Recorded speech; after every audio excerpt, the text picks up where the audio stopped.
नमस्कार, मी भागवत पवार. आपलं या ठिकाणी सुरमई या यूट्यूब चॅनलमध्ये आपलं सर्वांचं स्वागत करतो. आज आपण आलेलो आहोत बदनापूर तालुक्यातील रेणुका माता गड या ठिकाणी. बदनापूर शहरापासून सुमारे 7 ते 8 किलोमीटर अंतरावर एक सोमठाणा म्हणून एक गाव आहे आणि त्या ठिकाणी एक रेणुका मातेचं एक जागृत देवस्थान या ठिकाणी आहे. आणि याच ठिकाणी आपण जाणून घेणार आहोत नवरात्रनिमित्त या ठिकाणी विविध उत्सव या अधिक माहिती संस्थेचे विश्वस्त यांच्याकडून या ठिकाणी जाणून घेणार आहोत. खूप वर्षापासून या ठिकाणी देवस्थान असून या देवस्थानाला एक पर्यटनाचा दर्जा देखील या ठिकाणी मिळालेला असून आपण या ठिकाणी आतमध्ये मंदिराचं काम आणि तेथील देवीचं दर्शन या ठिकाणी आपण रेणुका देवीचं दर्शन घेऊन या ठिकाणी आपण समोर सुरुवात करणार आहोत.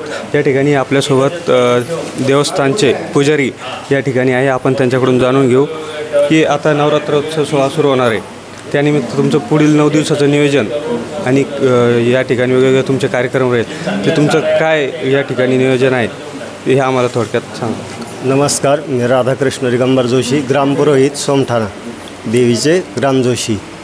तर नवरात्राचे 9 दिवसाचा उत्सव अशाप्रमाणे राहतो.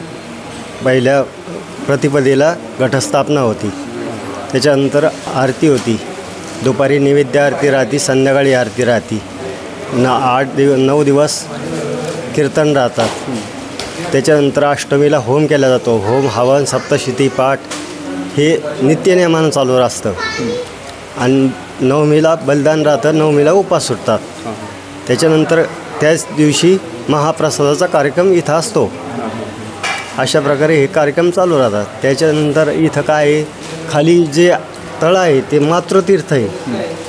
देवीच्या दीपमाळीच्या खाली जे तळं आहे छोटं ते देवीचं मातृतीर्थ आहे.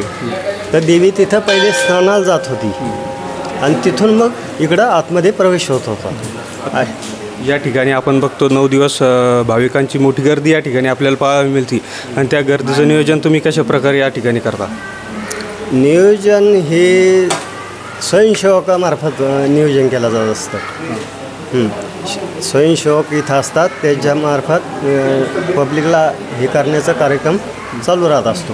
त्याप्रमाणे ते नियोजन कटिबद्ध असतं. या ठिकाणी आपल्यासोबत दुसरे पुजारी आहेत, आपण त्यांच्यासोबत काही 2 शब्द त्यांच्या माध्यमातून ऐकून घेऊ. या ठिकाणी तुम्ही किती दिवसापासून कार्यरत असतो? मी प्रत्येक वर्षी एक 9 दिवस कार्यरत असतो. स्वयंसेवक म्हणून ते कार्यरत असतो. मी गव्हर्नमेंट सर्वंट आहे.